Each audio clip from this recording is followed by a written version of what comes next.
Hey, it's Ron Johnson, and this is the Ron Johnson Show on Locked On Sports, Minnesota's podcast network. On today's show, I'm excited. Sunday, the Packers play the Vikings, and guess what? We probably have the starting safety for this Sunday's game, but definitely going to be a big-time contributor alongside Lewis Seen and Harrison Smith. So we're going to check in with Cam Bynum, former fourth-round draft pick to the Minnesota Vikings. We're going to talk to him a little bit about draft day because he did something very unique that I probably couldn't have done in my day because TikTok didn't exist. But nowadays, players can make a different type of intro and splash when they're drafted by a team. Cam Bynum is going to tell us about that. And then we also have the Daily 3. Looking forward to it. On the field, in the broadcast booth, Ron Johnson is Minnesota sports. One-of-a-kind opinions, big-name guests, the teams you care about every day. It's the Ron Johnson Show, part of Locked On Sports Minnesota, and it starts now. Welcome to the Ron Johnson Show. On today's show, as I mentioned, he's coming up. Just stay tuned. Cam Bynum, Vikings safety, alongside Lewis Seen and Harrison Smith, as I talked about. It's going to be one of the funnest defenses, I think, to watch early on. Brian Asamoah and this new 3-4, Eric Kendricks. But before we get to Cam Bynum, make sure you subscribe to Locked On Sports Minnesota for endless Vikings talk during the football season. It's free and available on lockedonpodcast.com/Minnesota or wherever you get your podcast. Please leave a 5-star rating and a review. Also comment. Let us know what you think about the show, any topics. We want to see what you have to say as well. And tell your friends all about the shows on Locked On Sports Minnesota. Well, as promised, we got Cam Bynum, Vikings safety, former cornerback. We'll talk to him a little bit about that, but he's going to join me on the Hanging with Ron Johnson segment. Cam, man, I want to thank you for joining me today. So jumping into this first-year rookie, let's get this out the way. When I was drafted, and they're going to point out later, I think we were drafted in the same round. I was drafted in the 4th round of the Ravens. I wasn't able to do like the video stuff you're doing. One, I was supposed to be drafted in the 3rd, ended up getting the pick traded. It was like a weird deal. But you got to do a video running out, jumping, doing a backflip into a lake. At what point, because I know DBs, man, like you new age kids, you guys think about this stuff ahead of time. At what point do you realize, like on draft day, this is what I want to do? Or was that completely spontaneous? I knew I needed to do something because I'm a fun person. So I knew we all got to jump in the lake. My whole family, we all got to run out there. We got to have some music. So regardless, I knew I was going to do something crazy. I knew it was something jumping in that water. So the fact that I was able to have my family there and everybody jump in with me, that was even better. So, yeah, I got to make everything fun. And you nailed the flip. Because that's the thing. Like something like that, you can't do more than one take of that video. Like if you had missed the flip or you had slipped on the dock or something and landed in the water, like you'd have to dry off, change. Were there a couple teams that you were like, this is possibly where I'm going to go? No, it didn't show in the video, but around the whole balcony of that lake house, I had every team up there, every flag. Okay. So we bought all 32. And to get our money back, we returned 31 flags. I'm getting my money back for that. So we bought all the flags for every team, sent it right back to Amazon after. We need that money back. But man, hey, like you getting paid now though. Like you could have, and see this, maybe you want to do this though. You keep all the flags. Every time you travel, you keep one with you to the team you're going to play, get one of the players to sign it, and then you can raffle it off later for charity. See what I'm saying? Like you gotta think about your charitable you didn't think that far. But that signing bonus didn't come in yet, so I needed it. I was still a struggling rookie. So you didn't have the NILs yet. The NILs hadn't happened for Cal. Because USC players, I mean, Reggie Bush, they were getting paid in USC. So Cal, you guys weren't getting paid then, clearly. Nah, we weren't. Yeah, and we were living in the Bay Area, paying $3,600 for an apartment in the Bay Area. I was still living off the stipend. So, all right. So let's jump into this football, man. So you jumped out there early in your rookie year, got a chance to play a bunch, but you were a cornerback your entire college career. You're one of the only Cal players. It says you started all 42 games from 2017, 2020, all at corner. You were the only Cal player to do that, to start every game in that 4-year span. And then you get asked to play safety. Was that just the Vikings, or were a few teams ask you about playing safety? Every single team I interviewed said, "Are you willing to play safety? Would you do it if we asked you to?" And obviously, you're going through the draft process. You'll do whatever a team asks of you. So I'm like, whatever gets me on the field, I'll play. But as soon as they called me and said, "We're going to draft you," they said, "We're going to turn you in as a safety." I was like, "Let's get it."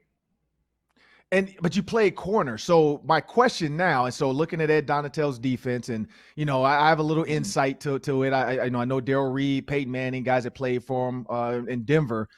There are some tricky things that come up with this defense. So because you haven't done it in a while, how are your true cornerback skills? Like, can you still drop down into the box and cover like a slot or a tight end with no problem? Yeah, that's where I love to do. Like when I'm playing safety, if there's any chance for me to go cover, that's why I like playing to the field. So now I can guard the slots and guard the people that are in space, and I like being in space. So that's where I feel like my competitive advantage is, being a safety, still having all that time playing corner. I feel like I can cover any tight end, go down there. If I got to cover a slot, I can do that too. So that's where I'm glad I was able to play corner that long. So now moving to safety, really the only big adjustment was the mental part, which is a big adjustment. But physically, it obviously is playing safety. You're asked to do a lot less man-to-man stuff than a corner would be doing. So physically, it's easier. Mentally, way tougher. And Justin Jefferson, because you play corner, so have you done one-on-ones in practice with against him or Adam Thielen? Not one-on-ones, but for sure going against them covering, and it's always a tough rep regardless, whatever you play. If you're a 10-year vet at corner, if you're a rookie, whatever, regardless, going against them too, that's always going to be a grind. So have had a lot of good reps going against them, good competitive reps, and I love going against them because if you're able to cover them in practice, coming game time, you can cover anybody. And let's fast forward. So Sunday, 3:25 p.m., against the Packers, border battle. I'm not from here. I'm from Detroit. I just ended up moving back to Minnesota after I got done playing in NFL. My wife's from here, so we just moved back to Minnesota. So I understand the rivalry because the Gophers, Badgers, probably similar to Cal, Stanford. What are you looking forward to with like opening because a noon kickoff is a lot of games. 3:25, there's only about 2 to 3 games. So everybody's going to be tuning into this Packers-Vikings game. What are you looking forward to? I just know the energy in the stadium is going to be jumping. First home game, rivalry game, and just I don't know. It feels like it's been forever since we played football. I didn't play a lot of preseason, just played a quarter in the first game. So I feel like I haven't played football in forever. So I just can't wait to be out there, feel the energy. First home game too. So I cannot wait. And so we think about swag. When you look at your swag and you're getting ready for the game, because I know something like Justin Jefferson, we already know, like he's got the sunglasses on, he's doing all the stuff. Like where would you rate your swag as far as what you think about you, and then where you kind of match up? Because Harrison Smith is a different type of swag. Like he's like a murderer type of swag. Like it's a killer. Yeah, he wears the same thing. Oh yeah. Where would you rate your swag on your own and then with the room? Yeah. I'm bottom tier. Because I like being simple. I'm not even gonna come on here and lie saying I'm swaggy. I like wearing as little as possible. So all I do is just black wrist tape, black gloves, because that's something I've been doing since college, wearing all black, black tees, black gloves. So I don't really care for the looks. I don't want to look weak out there. Last year it was tough. I was number 43.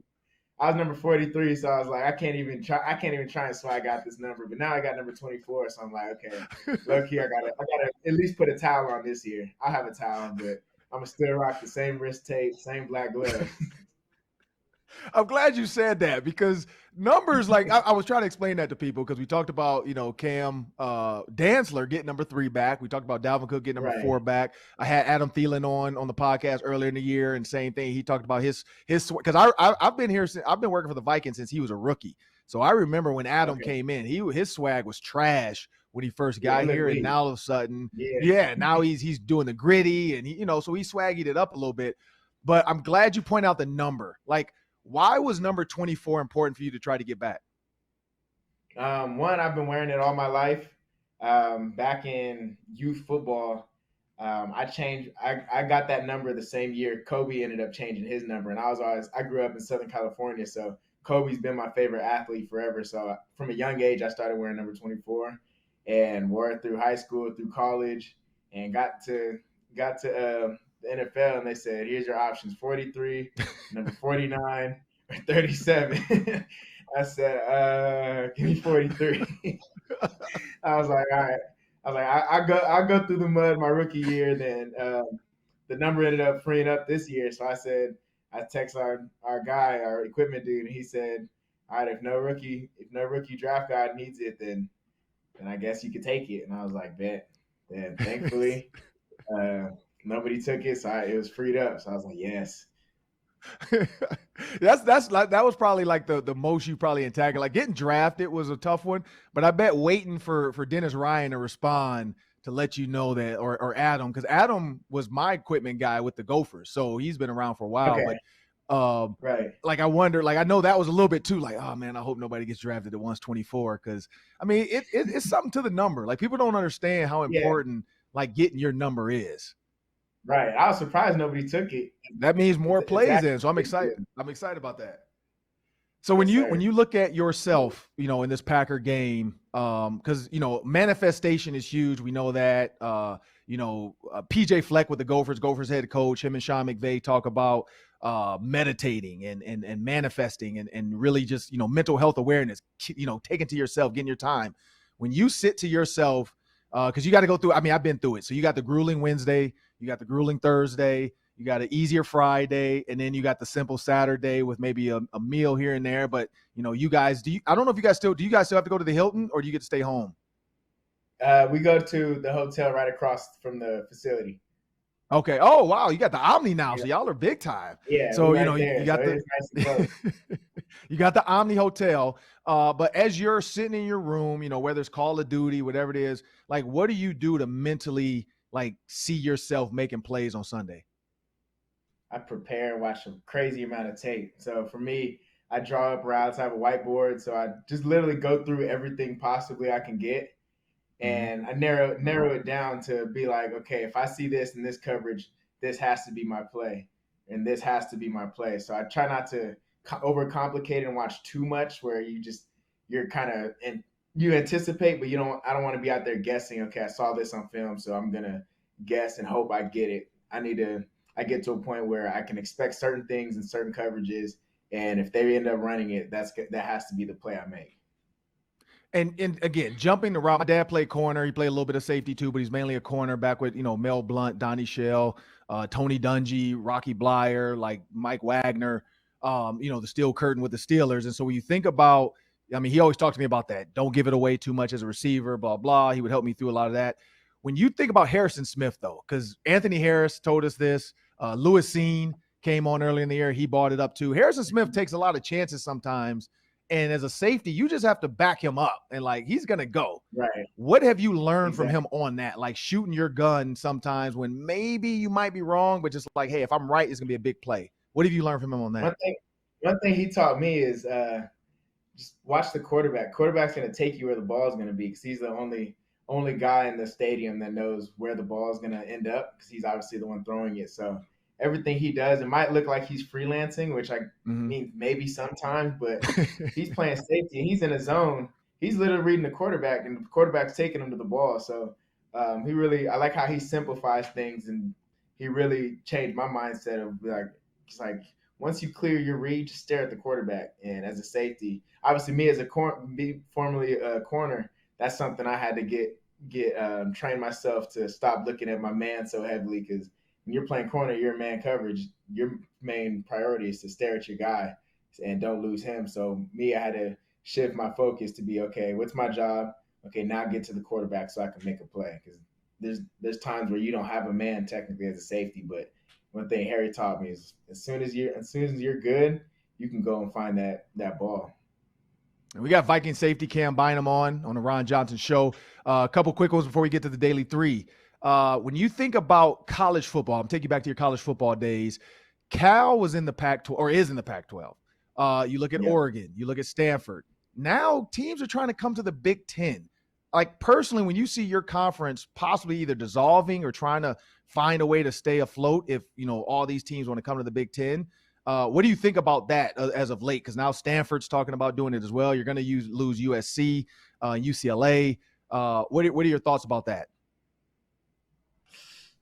I try not to think about it too heavy because at the end of the day, they still gotta play football, still gotta play certain teams, and still gotta be good. So I don't think obviously there's a lot more stuff involved, like money, more recognition, which is nice because all the Pac-12 games are played on the West Coast at 7 at night, so nobody can watch their games on the East Coast. So I don't know. It's kind of weird.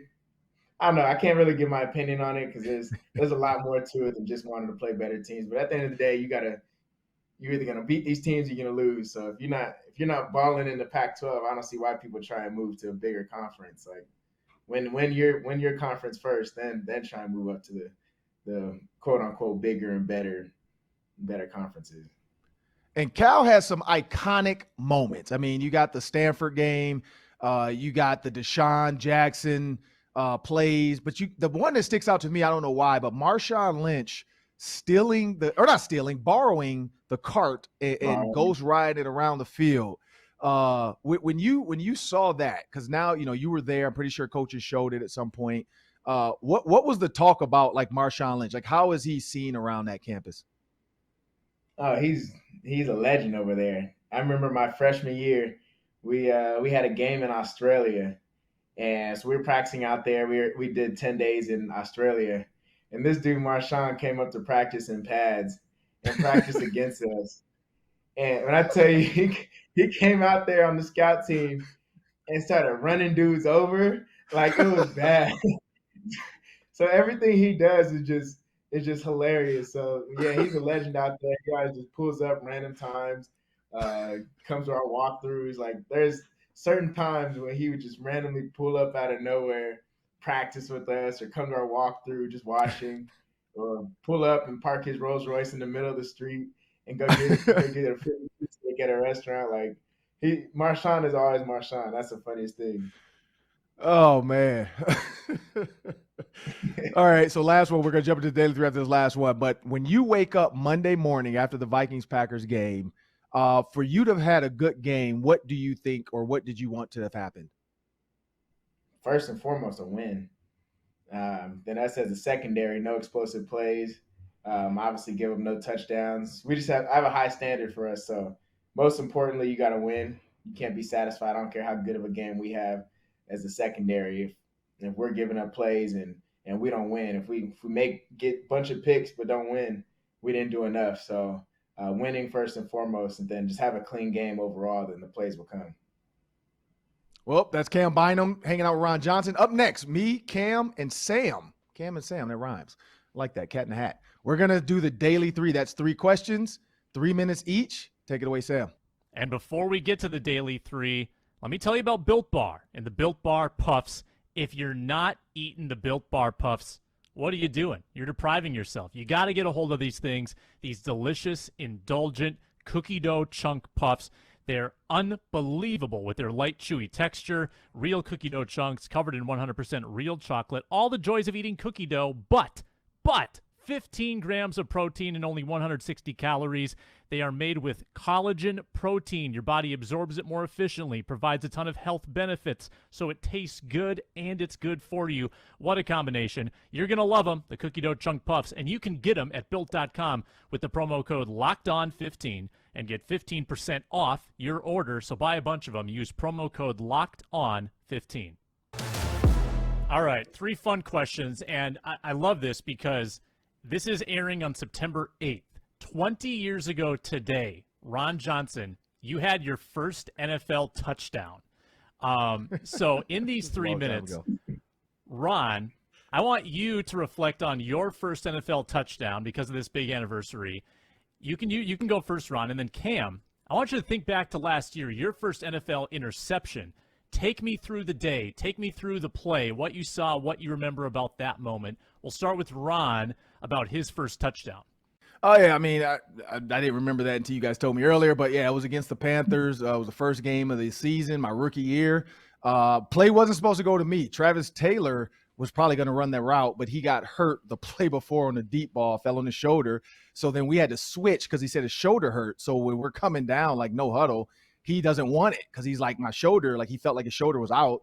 So he jumps out. I go to the slot, which normally I'm not the slot guy because I'm 6'3", 230 pounds, but I'm like, screw it, I'll go in the slot.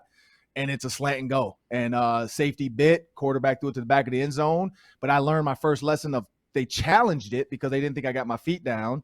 And then that was my first NFL challenge as well. They gave me the challenge, and it was my first touchdown. I didn't keep the ball, though, because I was dumb. I didn't realize you're supposed to do that. But thank God my quarterback, Chris Redmond, did. He ended up bringing it to the plane later saying, hey, somebody told me you never grabbed the ball after your touchdown. So, yeah, still have it in my basement, first NFL touchdown. It was it was a good day. I think we lost the game, though, so I'm pretty sure we lost that game because that was like Steve Smith, Jake Delhomme, all the guys that Cam probably played with, like the Madden Universe or whatever alumni games he played in. That was 20 years ago. That's a long time. But Cam, what about you, man? What was your first? I know yours was the Ravens because I knew that was my team. So So let's see. It was during a 2-minute drill. So the biggest incentive is to get off the field so you don't have to go through that super tired drive where everybody's dying and trying to get off the field. So I'm like, let's make this quick. So we get out there and it's 3-by-1. I'm playing the backside safety, so I have 3 vertical.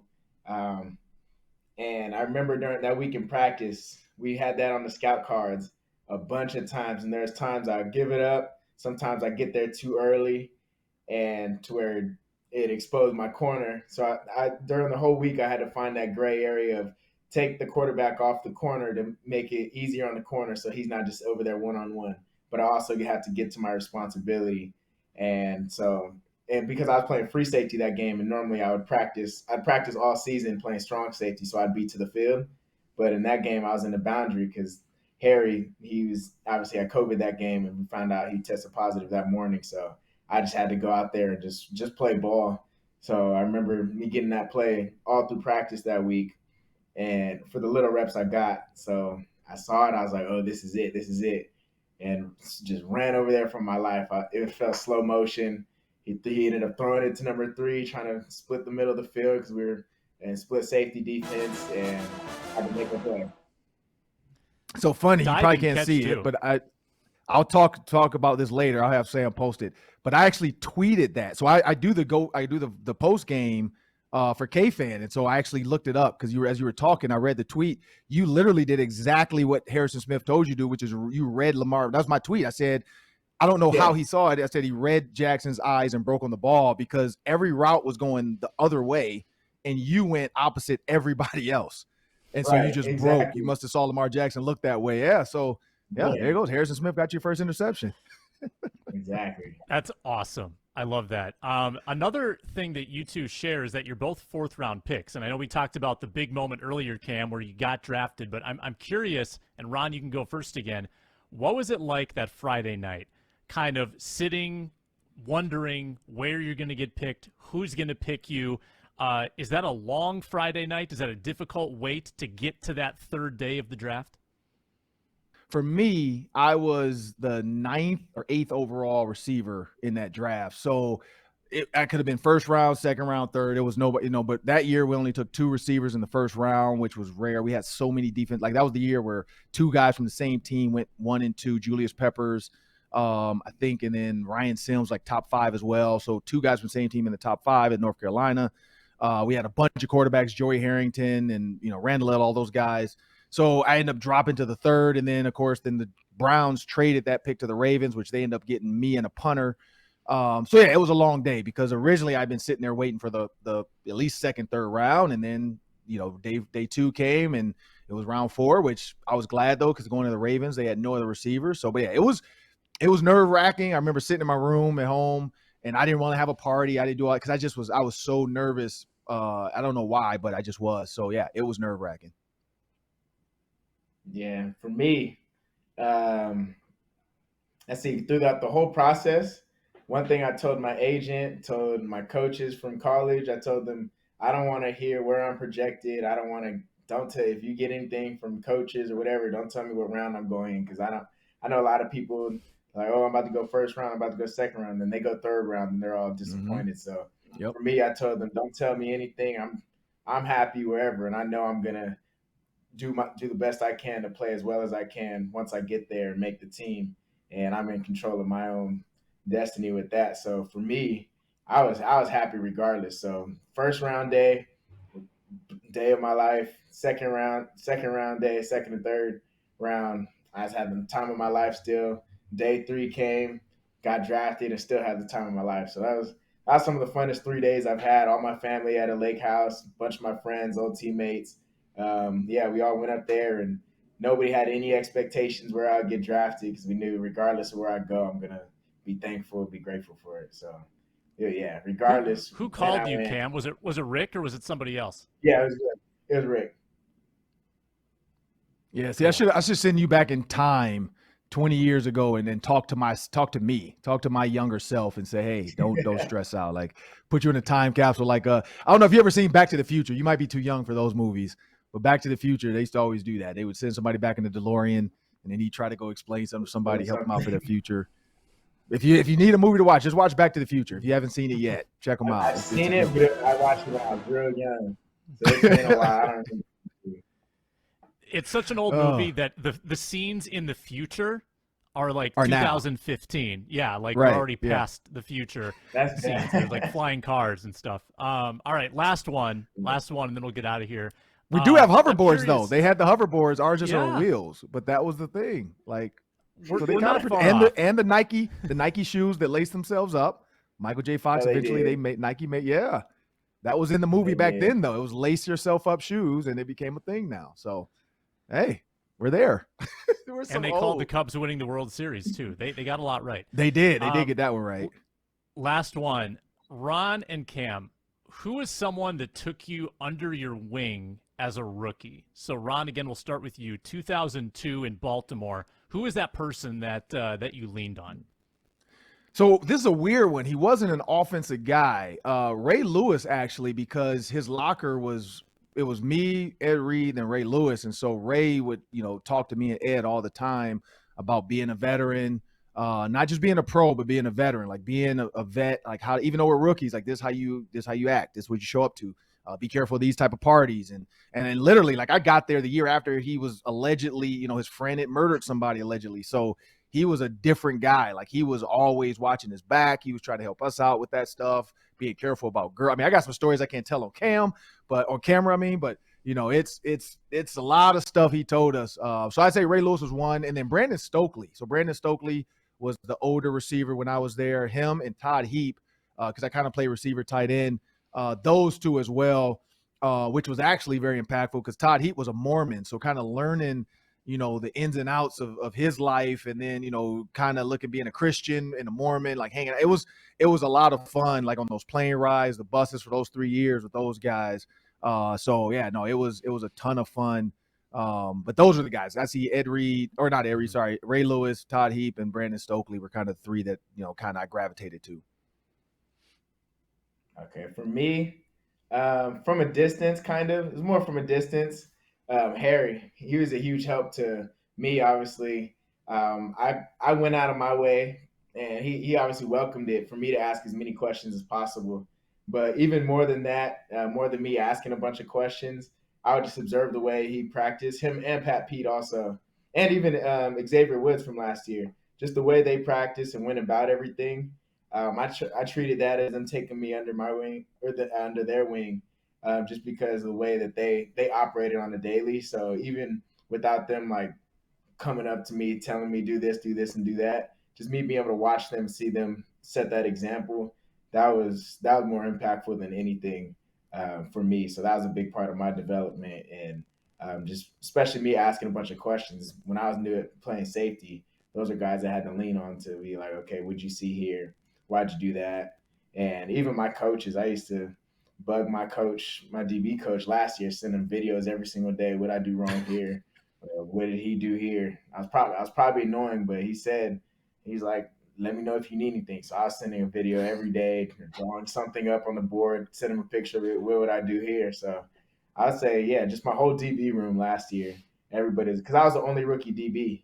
So I was the baby in there asking all the questions, but I didn't have too much pride on that, so I was asking whatever. Hey, there's no dumb questions. So I know your coach is probably sitting there like, "Yep, I told him to do it. And he's doing it." So no, that's smart though, man. You gotta ask. If you don't know, I tell my daughter that all the time. Tell her coach, if you don't know, ask him. Like he will help you out. But no, that'll do it for the Ron Johnson. No, I'm listening. Yep, go. I was saying they getting paid to answer my questions, so I'm gonna make them earn their money.